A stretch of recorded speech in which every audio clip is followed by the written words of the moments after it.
For a long time, we have been wanting to visit Charleston, South Carolina. We've heard such wonderful things, but just had never fit it into our schedule. So on our recent road trip to Florida, we worked in an entire day-long stop in Charleston. Before this video is over, we will tour this beautiful city by horse and carriage and by bus tour. We'll take you to a legit dungeon and then visit a plantation built in the 1700s. It was a really packed day, so let's get right into it. We started our day at Charleston City Market, one of the nation's oldest public markets. It's been open since 1807. At that time, vendors could rent a stall at the market for $1 a day. As we post this video in late 2022, the market is open every day except Christmas Day from 9:30 a.m. until 5 p.m. They have several sheds that are part of an open-air market which have existed since the 1800s. But they also have a fully enclosed, air-conditioned Great Hall, which features a number of vendors that do stay open past 5 p.m. There are hundreds of vendors here offering handmade goods, delicious treats, Charleston souvenirs, and much more. This market is Charleston's most visited public attraction. We ended up getting sandwiches here at City Market Grocery for an early lunch as we were unsure when we would have time to stop again. Because we were rushing around to see the city's attractions in just one day, we missed out on trying Charleston's highly regarded food scene. That is something we will definitely make time to remedy on our next visit.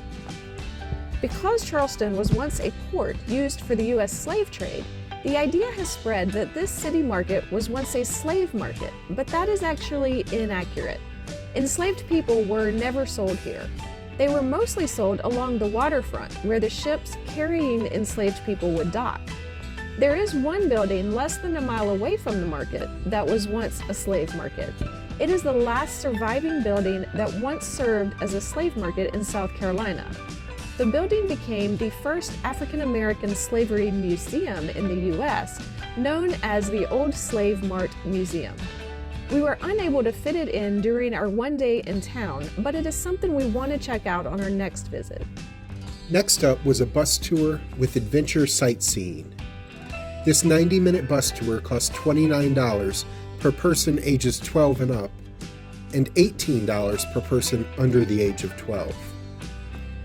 It was nice to hear the driver explain the history of things we saw out our window, including the beautiful architecture of antebellum homes and the ornate churches of this city, with so many different churches that the city is actually nicknamed the Holy City. We passed this recreation of a Civil War submarine called the Hunley. The real Hunley is stored in a museum in Charleston called the Warren Lash Conservation Center. You can go see the real thing there, but they are only open on weekends. Our bus tour continued through the campus of the Citadel, a well-known military college, with a corps of cadets numbering about 2,300 living on campus. We passed a giant replica of the 10-karat gold ring that first-class cadets receive at a special ceremony. We drove past Rainbow Row, a well-known line of 13 pastel-painted historic homes that are an area icon. But we got no usable footage of it, as we were on the wrong side of the bus to have much of a view of the homes. The bus stopped and we all got out to walk along the Battery, which is a landmark fortified seawall and promenade named after a Civil War defensive artillery battery that was once located at this site.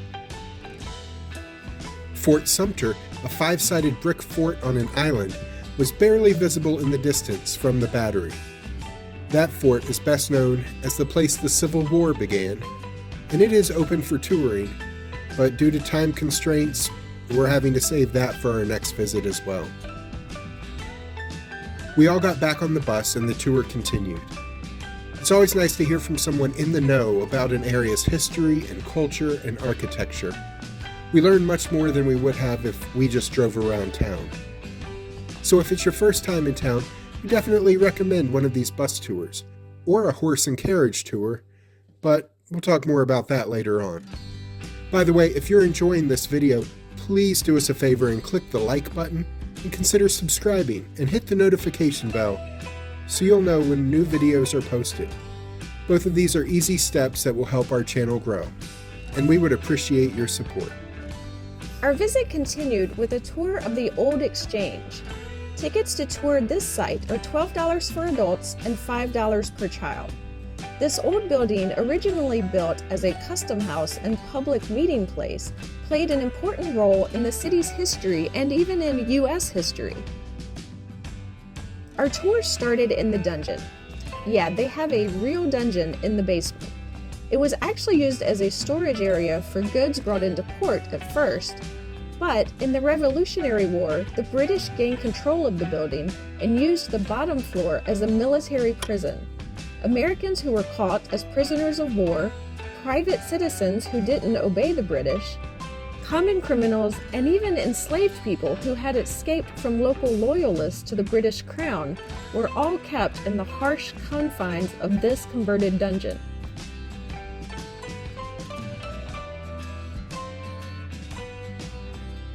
Now set up as a museum, guided tours give you an idea of what life was like for the people kept captive here.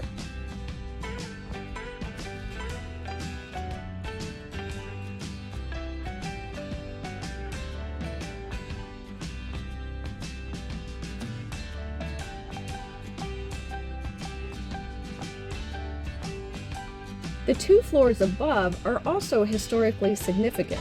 When the Constitution was written, each new state had to ratify it. This building is where the state of South Carolina ratified the document. It is one of only 3 buildings where the Constitution was ratified that are still standing. Then, in 1791, city leaders entertained the president himself, George Washington, at this building with a series of dances, concerts, and lavish dinners. It is alleged that the president danced with about 200 Charleston women here during his 7-day visit. So I guess the presidency hasn't changed that much over the years. This place is set up as a museum to the Revolutionary War, the Civil War, and Charleston history in general as seen through the history of this building. And of course, it ends in a gift shop with ornaments, magnets, books, and pithy t-shirts.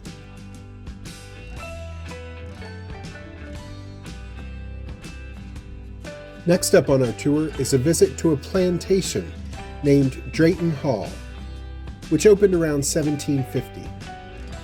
Tickets are $26 per adult and $10 per child. The experience starts in an educational center where a video is playing on a loop. People should take pride in, take ownership of the history in every way. This video talks about the history of plantations in the area, of the family that owned this particular land, and of the enslaved people who were forced to work on this land. And from there, it's a short walk to the main house. This home is one of the earliest examples of Palladian architecture in America. The Palladian style emphasized symmetry and borrows ideas from classical architecture of ancient Greek and Roman traditions. We start downstairs at the ground level cellar, which included the kitchen back in the day. Inside this area, there are a lot of artifacts, including columns that are no longer in use, an old fireplace where cooking was done, one of the original whitewashed doors of the home. This cellar floor area is an active excavation site. They're working on excavating the grounds at this plantation, and so far have only excavated a small percentage. But they have pulled up the floor down here in the cellar and have already made a number of interesting findings as they search. We then head up the outdoor staircase to the porch. The front porch has a checkerboard pattern of floor tiles, and as you look out from the porch away from the house, you can see the road people used to drive up to get to the house. There's a mound in the grass there, and carriages used to drive up the road and then circle around that mound to drop people off at the front door.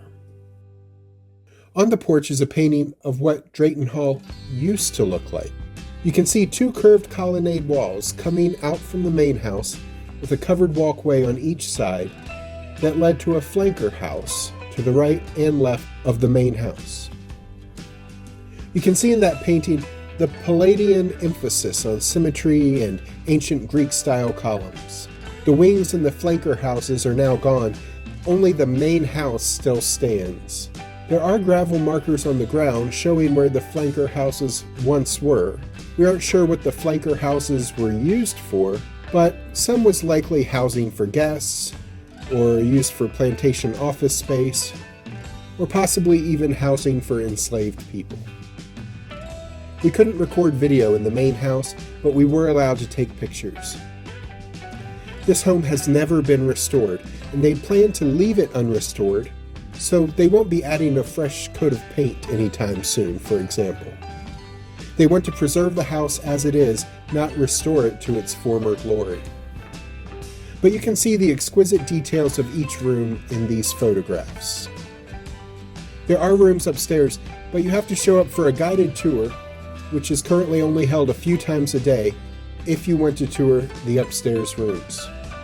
We were on a self-tour, so we didn't get to see upstairs, but they do have an audio tour you can play from their app on your phone to tell you about the rooms you are traveling through.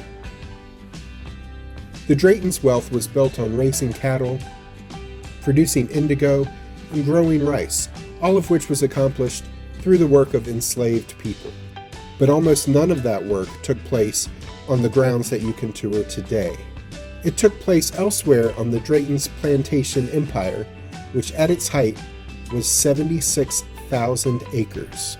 If you have a hard time imagining what 76,000 acres might look like, and you're a Disney Parks fan, the Walt Disney World Resort is about 27,000 acres.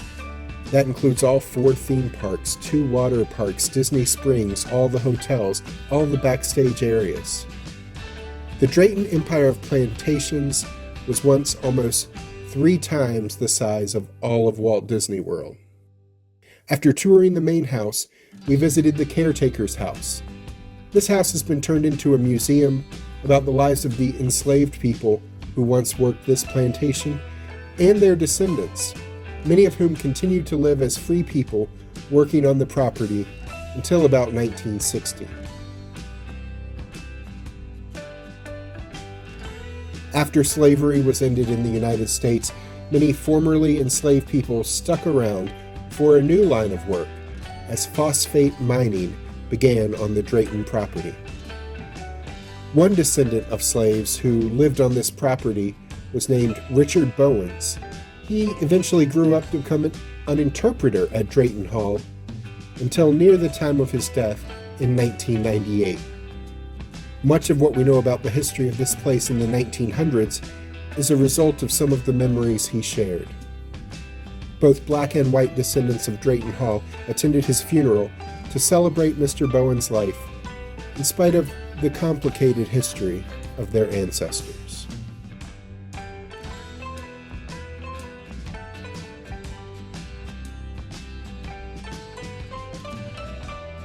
We also stopped by the Privy on our way toward the exit.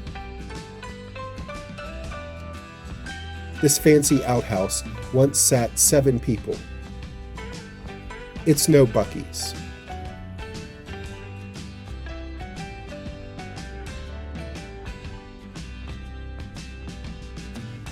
There's also a museum near the gift shop entrance, which we breezed by as we were about to lose daylight.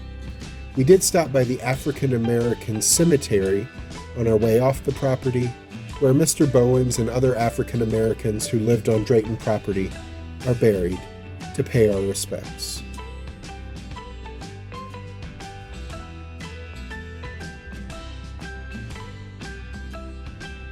There was just one stop left in our day in Charleston, South Carolina, and that was our horse and carriage tour.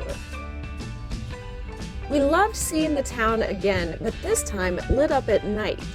This wasn't just any horse and carriage tour, though. This was the haunted carriage tour. We loved riding behind the horse and seeing the city's nightlife in a few spots, but also experiencing eerie quietness for the rest of the tour. Our tour guide was fun and informed us that Charleston is the second most haunted city in the U.S. She said New Orleans was the most haunted. Savannah would probably like to have a word with them on that subject, but how could such a thing ever be measured anyway? Our guide told great stories that were fascinating about Charleston's residents of the past. She would have us hooked on these great stories, but then she would get to the end and say something like, "And that is why if you drive down this street slowly on a cold winter's night, you may see the bride's ghost crying alone at the altar of this historic church." Now, if you watch our channel regularly, you may be aware that we have no problem believing that in addition to the physical world that we can see, there's also a spiritual world that is unseen. But our beliefs don't really include hauntings.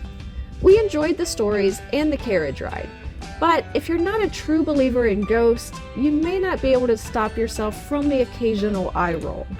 If you are a true believer, then you probably would enjoy every second of this.